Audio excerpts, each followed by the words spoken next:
있잖아요. 그죠? 이 말은 누가 한 말인가요? 공자께서 하신 말씀이잖아요. 그러니 이 공자라는 분은 다만 그 정치를 다스리는, 인위적으로 다스리는 그러한 인물이다라고 평가할 수 있을까요? 절대 그렇게 단순하게 생각하시면 안 돼요. 그렇겠죠? 자기의 안에 갇힌 이 세상을 바라보는 나만의 안목으로서 다른 사람을 절대 100% 평가할 수 없어요. 왜냐고요? 바로 어제 말했듯이 어제 올렸던 그 내용에서 마찬가지로 나는 그 사람이 100%될 수 없어요. 왜냐하면 우리는 항시 말했잖아요. 나는 이쪽 방면을 보고 이 진리계를 현상계를 설명하지만 저 사람은 이 입장에서 다른 개체 입장에서 이 현상계를 보기 때문에 둘 다 똑같이 이 현상계 진리를 말하고 있더라도 이거를 받아들이고 해석하고 표현하는 언어에서 차이가 있음을 그걸 갖다 사람들은 저 사람은 저쪽이야 저 사람은 아니야 하고 이렇게 구별하잖아요. 그러나 우리는 절대로 내가 그 사람이 될 수 없어요. 그렇기 때문에 그 사람이 나하고 다른 생각과 다른 언어와 다른 표현으로 이 현상계 말을 하고 있더라도 진리를 말을 하고 있더라도 서로의 다름을 인정해 줘야 되고 서로 개체가 다름으로 인해서 표현하는 것, 그 사람의 특유의 향기를 사용한 그런 언어적인 것, 그런 개성을 존중해 줘야 합니다.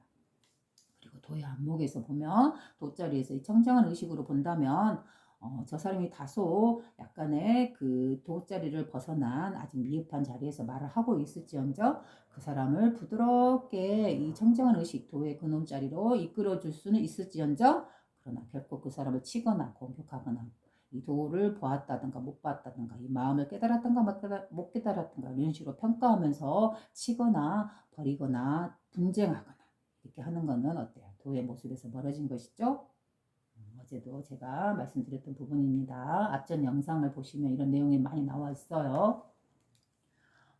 자, 다시 한번 읽어볼게요. 도는 어떤 특징이 있는 거 바로 공자가 하신 말씀이에요.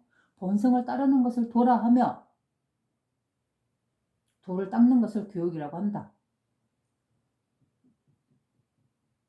도는 한순간도 몸에서 떨어질 수 없는 것이고 만일 떨어진다면 그것은 도가 아니다.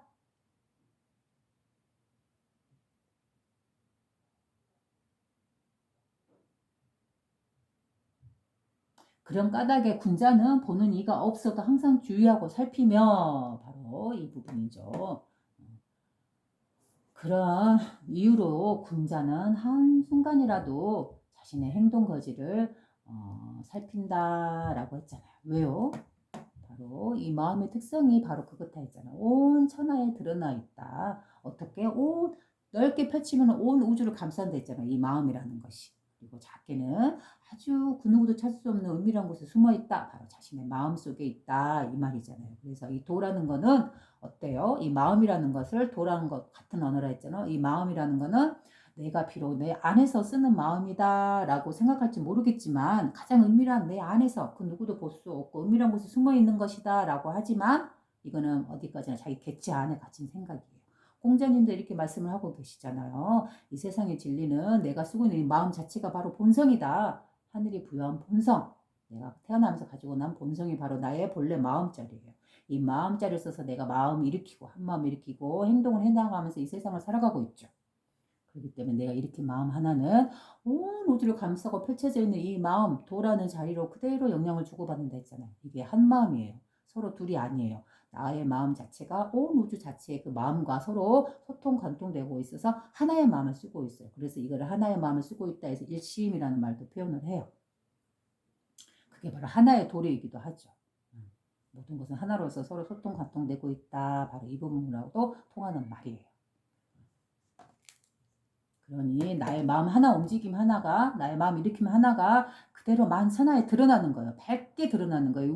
온 우주를 굴리고 있는 이 청정한 의식에 전체 순수 의식에 그대로 드러나는 거예요. 왜냐하면 그 순수 의식 자체가 바로 나의 마음이기 때문에. 그래서 군자 깨달은 자는 마음을 깨달은 자는 어때요? 자기 행동거지 하나를 드러나지 않는 곳이 있을지언정 조심히 한다라고 말하고 있지요.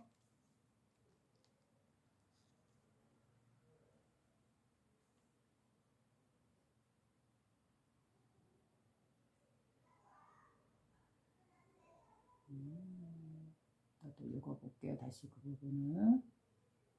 그런 까닭에 군자는 보는 이가 없어도 항상 주의하고 살피며 듣는 사람이 없어도 항상 두려워하고 경계한다. 세상에 드러나지 않는 것은 없고, 자, 여기도 나왔죠. 우리 공자님께서 하신 말씀이잖아요. 세상에는 드러나지 않는 것이 없다고 했어요. 바로 이 부분과 똑같은 비슷한 말을 하신 분이 계신데 바로 예수님이 그런 말씀 하셨던 것 같아요. 어, 저는 이렇게 경전을 이렇게 볼 때 너무 막 심취해서 막 그걸 파고 들어가는 것보다도 이렇게 쉽게 보는 걸 좋아해요. 그래서 세상에 드러나지 않는 것이 없다라고 예수님도 그렇게 말씀을 하셨어요. 도마복음에선가 아마 본 것 같아요. 이렇게 유튜브를 통해서 이렇게 즐겁게 쉽게 이렇게 읽어가는 내용 중에가 그런 내용이 나왔던 것 같아요. 이 세상에 드러나지 않는 것은 없다. 왜 그럴까요? 바로 이 마음 하나에서 드러난 세상이기 때문이에요. 이 근원짜리, 이 태초 이전에 그 고요한 의식, 그걸 갖다가 제가 마음이라고, 우리의 본성이라고 그대로 그 의식을 부여받아서 지금 내가 이렇게 이 세상을 보고, 내가 이 자리를 보고 있는 이 의식, 느끼고 있는 이 느낌을 가지고 있는 이 존재, 바로 나다라고 하는 이 전체 우주 의식, 바로 이 의식, 내가 존재하고 있구나라는 이 의식, 나라는 객체 안에 갇혀서 다양한 욕심에 그때그때 올라오고 거기에 휘둘리고 있는 나라는 그 객체 안에 갇힌 나가 아니라 이 전체 우주 전체의 의식을 그대로 깨끗한 우주 상태로서 보고 느끼고 있는 이 전체 의식, 이 본래 마음짜리, 우리의 본성짜리, 그 자리에서는 스스로 존재하고 있는 이 의식, 어디에도 물들지 않는 이 의식, 그게 바로 그 의식으로서 존재하고 있다라고 했잖아요. 그렇기 때문에 우리가 쓰고 있는 마음 자체가 이 의식이기 때문에, 우주 전체 의식이기 때문에 세상에 드러나지 않는 것이 없다라고 말을 하는 거예요. 그래서 정말로 이렇게 자신의 마음을, 특성을 깨달은 이들은 어때요? 자신의 행동 하나하나, 말 하나하나를 조심하면서 살았던 거예요. 다만 도덕적인 그런 가르침에 의해서 행동을 선하게 하고 살아야 된다라고 했을까요? 아니에요. 그렇게 말한 이면에는 바로 우리가 쓰고 살아가고 있는 이 마음이라든가, 이 마음에서 모든 마음이 펼쳐져 있고, 이 마음 하나로 우리가 서로 모두가 공유해서 쓰고 있다, 이러한 진리를 알고 있었기 때문에 그 진리에서 나온 그러한 가르침이 바로 선하게 살고 마음을 좋게 쓰고 이렇게 해야 된다라고 그렇게 도덕적으로 가르침을 했던 것이죠. 그냥 단순한 그런 가르침이 아니에요. 바로 이 현상계의 진리를 그대로 표현한 것이 바로 그런 가르침이었던 거죠. 그래서 그렇게 아주 기본적이고 인간으로서 가져야 되는 그런 기본적인 도덕 같은 그런 성품을 우리는 쉽게 저버리면서 살아갈 수도 있잖아요. 근데 그럼 절대 안 되겠죠.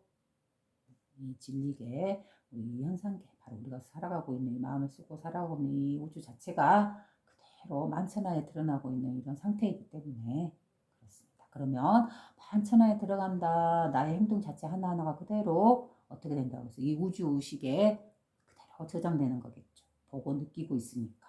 그 의식이 바로 나의 마음으로서 보고 느끼고 있기 때문에, 나의 행동 하나하나, 나의 말 하나하나를 그대로 느끼고 있기 때문에, 그러면 이 우주 의식에 저장이 되면 어떠겠어요? 그대로 그 저장된 정보대로 나에게 다시 되돌아오겠죠. 순환한다 했잖아. 윤환하고. 내가 쌓아놓고 행동하면서 살아가면서 쌓아놨던, 행동했던, 말했던 그러한 모든 정보들이 그대로 이 온 우주 의식에 그대로 저장돼 있다가 어때요? 다시 그 저장 정보가 그대로 나에게 오면서 나에게 영향을 미치겠죠. 우리는 무한히 이렇게 태어나고 죽음을 무한히 반복하면서 살아가고 있어요. 살면서 우리가 뿌려놓았던 모든 정보들이 바로 이 온 우주에 그대로 지정돼 있다가 또 새로운 삶을 받아 태어나면은 자신이 스스로 쌓아놨던 그런 정보들이 어디로 가는 게 아니고 바로 그 사람을 따라가겠죠. 그 사람이 걸어가면 언제나 이 그림자가 따르듯이 그러한 이치겠죠. 그러니 우리는 어때요? 자신의 행동 하나하나, 마음 하나하나를 선하고 이 우주의 진리에 닿게 깨끗한 의식으로서 살아가야겠죠.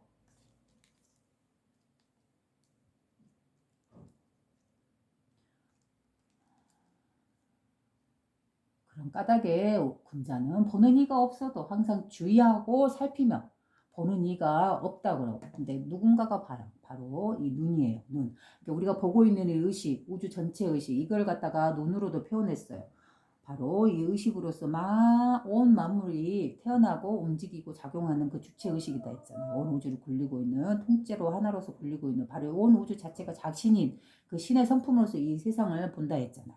그 신의 성품이 바로 나의 본성자리이고 나의 마음자리이고 내가 쓰고 있는 이 마음자리 있잖아요. 이 마음자리를 통해서 나는 보고 느끼고 듣고 움직이고 있어요. 살아가고 있어요.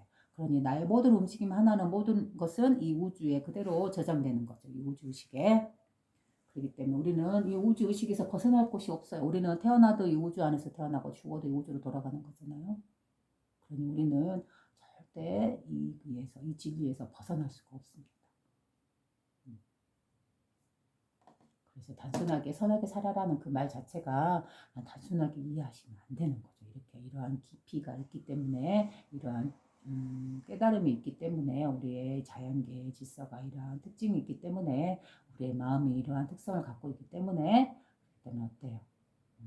누가 보는 사람이 없어도 이 온 우주가 하늘이 그대로 보고 있으며 누가 듣는 사람이 없어도 내 말을 통해서 이 온 우주의 정보가 전달되기 때문에 나의 행동의 파장이 그대로 전달되기 때문에 내가 말하고 행동하는 것 자체가 이 우주의 근원의식으로부터 나오기 때문에 그걸 바탕으로 내가 살아가고 있기 때문에 이게 도의 진실한 모습이고 현상의 진실한 모습이기 때문에 우리는 이 모든 위에서 내려다보는 눈이 있으면 나의 마음 하나하나를 바로 1초도 안 돼서 알아차리는 그 의식이 있습니다. 그게 어느 세계에 따로 있는 게 아니라겠죠? 어느 차원에 따로 있는 게 아니고 바로 여기서 내가 쓰고 있는 이 의식, 이 마음, 내가 쓰고 있는 마음자리 바로 이 자리다고 했죠.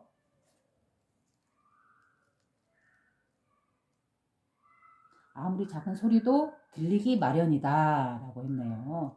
그래, 여기서도 말했네요. 아무리 작은 소리도 들리기 마련이래요. 어디로요? 이 온 우주 전체로요.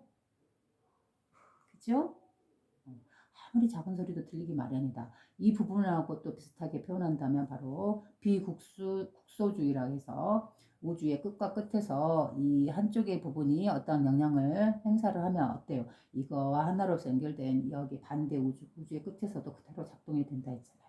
하나의 원소를 쪼개서 양쪽의 우주가 끝과 끝에 놔두면 이 A라는 끝에 우주의 끝에서 어떠한 작용이 일어나면 반대 맨 끝에 우주의 끝에 있는 이거 하나의 원소 쪼개진 이 원소도 똑같이 동시성으로서 서로 작용하고 있다 했잖아요. 하나로서 소통 관통되고 있다 했잖아요. 이게 바로 비국소주의고 지금 우리 과학계에서 찾아내가고 있는 그러한 이론들이 바로 이 마음의 특성을 그대로 이야기하고 있다. 마음을 가지고 관심을 가지고 한번 찾아보시라 라고 했잖아요. 그렇죠?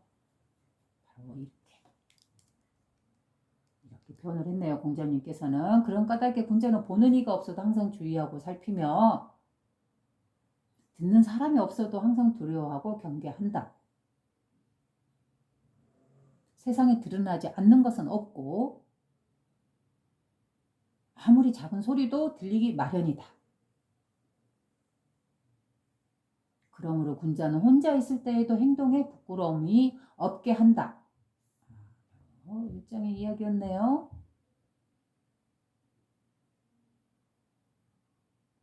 아직도 안 끝났네요. 일장이 끝난 줄 알았더니 또 계속 나오네요.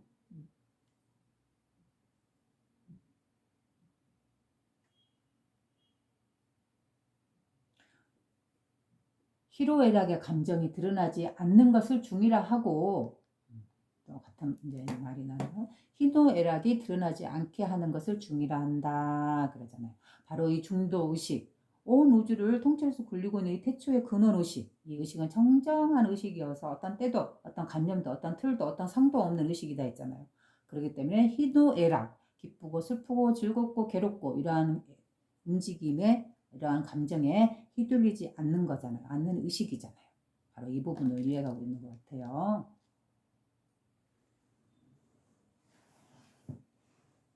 희도애락의 감정이 드러나지 않는 것을 중이라 하고 바로 중도의 의식으로 보는 걸 말하는 거죠.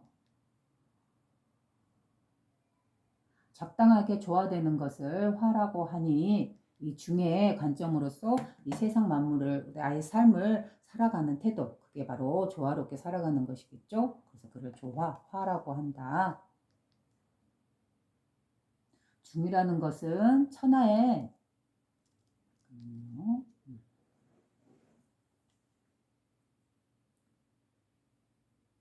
희노애락의 감정이 드러나지 않는 것을 중이라 하고, 중도 관점으로 보는 것, 적당하게 조화되는 것을 화라고 하니, 나의 삶에서 그를 조화롭게 펼쳐내는 거 화라고 하니, 중이라는 것은 천하의 근본이며, 천하의 근본이라네요. 이 중이라는 것이 천하의 근본이래요.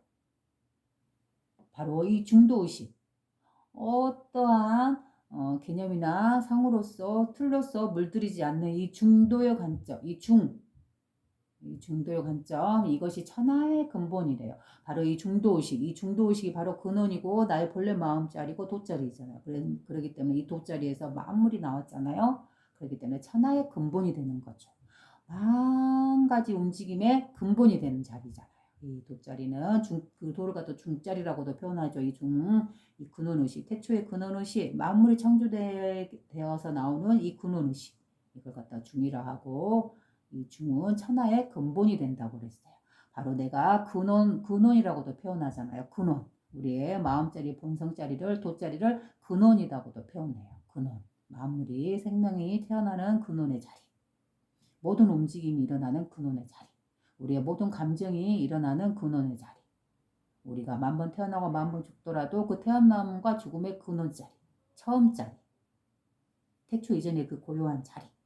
바로 어떤 때도 묻지 않은 청정한 의식, 그 의식이 그대로 지금 나의 의식이다 라고 했잖아요. 어떤 시간이나 공간을 구애받지 않고 어떤 때도 묻지 않는 청정한 의식, 이 의식이 바로 최고의 선정 자리를 말하는 거고, 이 의식은 바로 천하의 근본이다 라고 말하고 있어요. 그러니 우리가 어떠한 경험을 하고 살아갈지언정, 어떤 감정을 일으키고 살아갈지언정, 우리는 이 천하의 근본 자리, 이 돗자리, 우리의 본래 마음 자리, 고요한 자리, 청정한 그 자리, 어떤 때도 묻지 않는 그 자리가 바로 우리의 마음자리고, 우리는 늘 청정한 상태에 살아가고 있는 거예요. 다만 어때요? 희노애락이라는 이 감정에 일어나되 그 일어난 바를 힘을 실어주거나 거기에 휩쓸리거나 동요하지 않고 요동치지 않고 일어남을 그대로 느끼고 알고 있으나 그거에 끌려가지 않고 고요하게 바라보고 있는, 이 알아차리고 있는 이 의식, 이 자리가 바로 중도의 자리고 중의 자리잖아요. 이 의식으로서 세상을 살아가는 것이 필요합니다. 서로 우리가 희노애락에 휩쓸렸다 할지라도, 요동쳤다 할지라도 우리는 바로 이 근원 의식에서 벗어나지 않아요.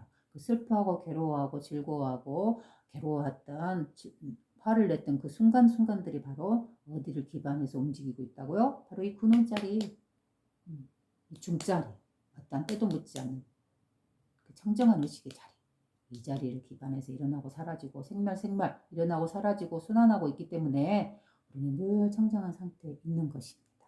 어떠한 감정의 상태의 기복을 겪었다 하더라도 중이라는 것은 천하의 근본이다.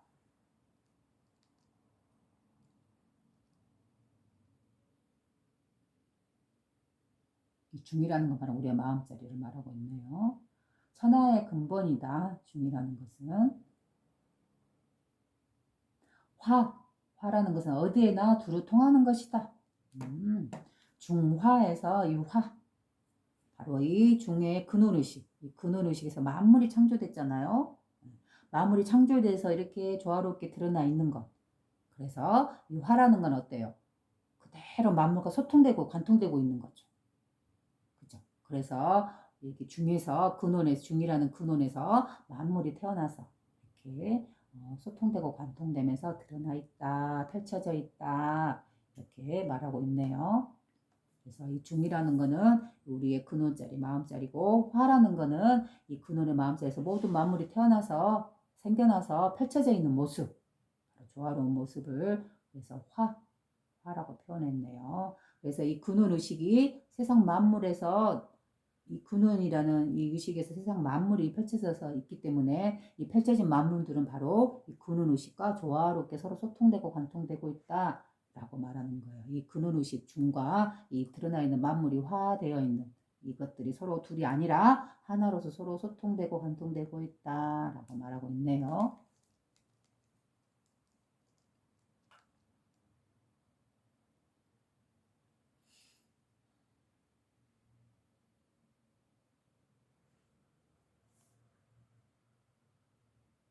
중이라는 것은 천하의 근본이며 바로 우리의 마음자리죠. 근본 마음자리. 화라는 것은 어디에나 두루 통하는 것이다. 만물이 바로 이 근원에서 나왔기 때문에 서로 두루 소통해요. 중과 화로서 천지가 제자리를 잡고 만물이 길러지게 된다. 라고 하네요. 중이라는 건 우리의 마음의 근원자리, 돗자리고 바로 여기에서 만물이 펼쳐져서 조화롭게 펼쳐져 있다. 이렇게 말을 하고 있네요. 그래서 이 중이라는 건 근원이고 우리의 돗자리고 여기에서 만물이 펼쳐져서 펼쳐져 있어요. 그런데 이 펼쳐진 만물은 이 근원의식과 서로 조화롭게 하나로서 작동하고 소통되고 있다라고 말하고 있습니다. 만물이 길러지게 된대요. 자, 이제는 2장과 3장으로 넘어갑니다.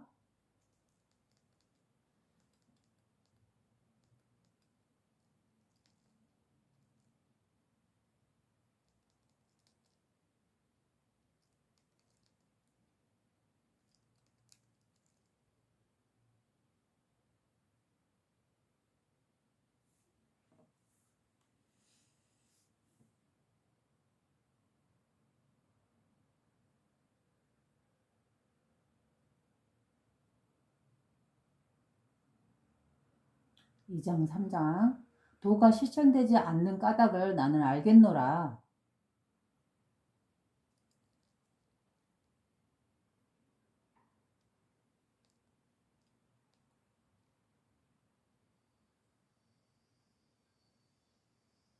도가 실천되지 않는 까닭을 도가 실천되지 않는 까닭을 나는 알겠노라.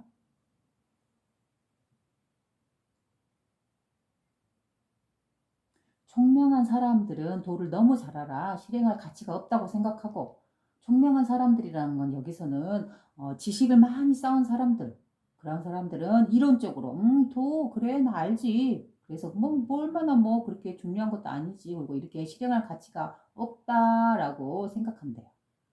지식을 쌓은 사람들은 이러한 마음의 현상계의 특성을 이야기하면 쉽게 받아들일까요?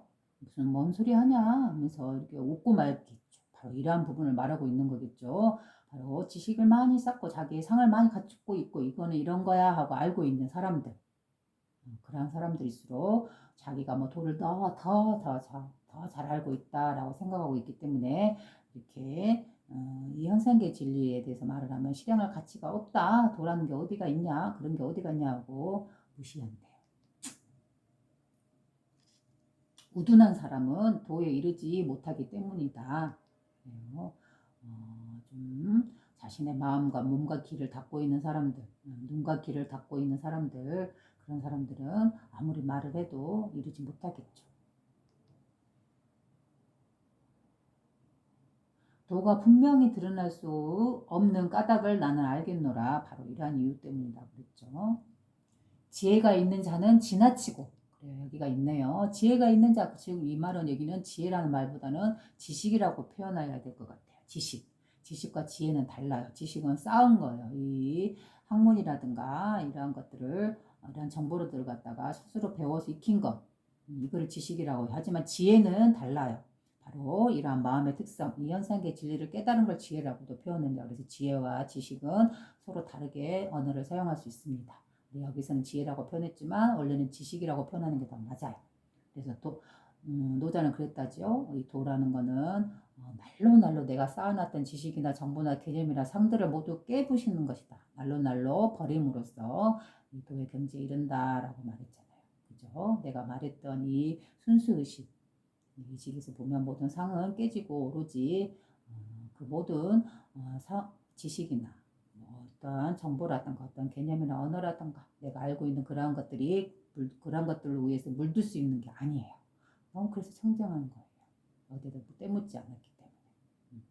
그렇기 때문에 그 모든 것으로부터 자유로울 수 있고 그 안에서 나는 기쁨을 얻을 수 있는 것입니다. 바로 그 자리가 그래서 우리의 안식처가 되는 거죠. 우리의 마음을 쉴 수 있는 자리. 도가 분명히 드러날 수 없는 까닭을 나는 알겠노라. 지혜가 있는 자는 지나치고 지식이 있는 자는 지나쳐 버리고 지혜가 없는 자는 지식이 없는 자는 어떻게 할 줄을 모르니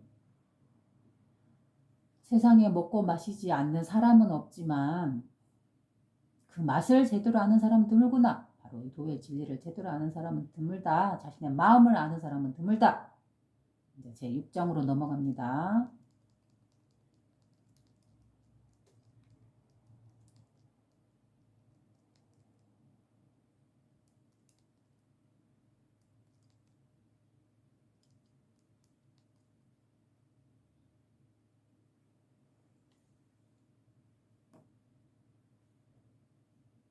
자, 제 6장.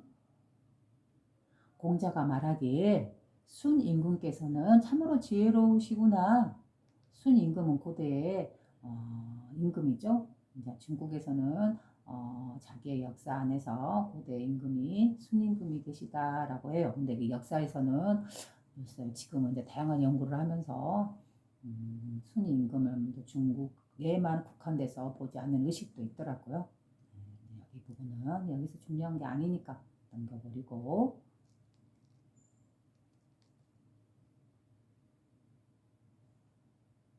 지혜로운 임금이었어요. 고대에 순이 임금께서는 참으로 지혜로우시구나.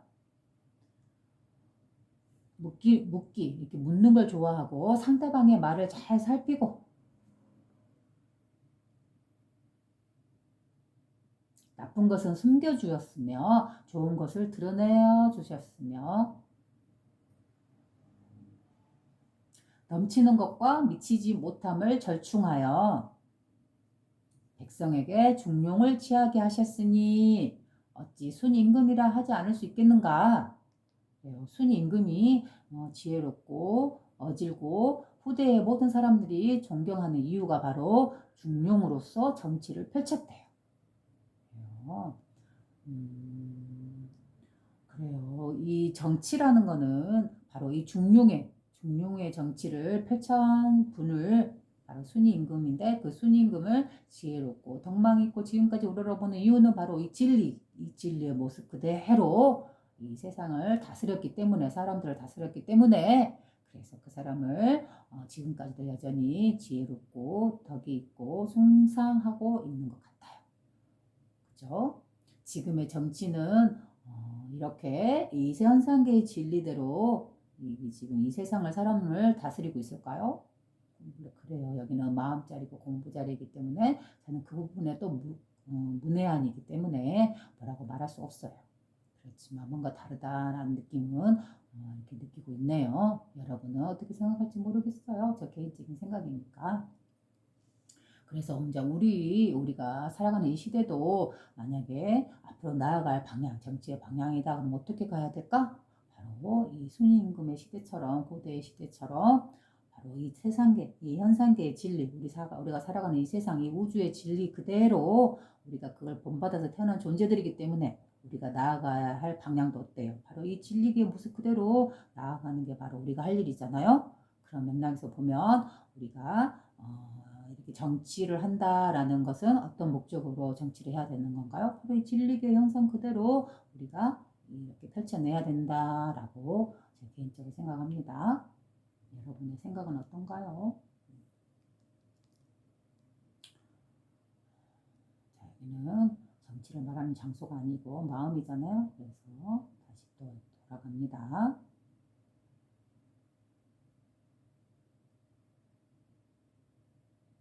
사물의 중을 구하려면 먼저 양 끝을 확인하고 중을 추측한 후 사용해야 치우침을 피할 수 있다. 그렇네요. 여기는 다소 약간 난해할 수 있어요. 다시 한번 읽고 말을 해볼게요.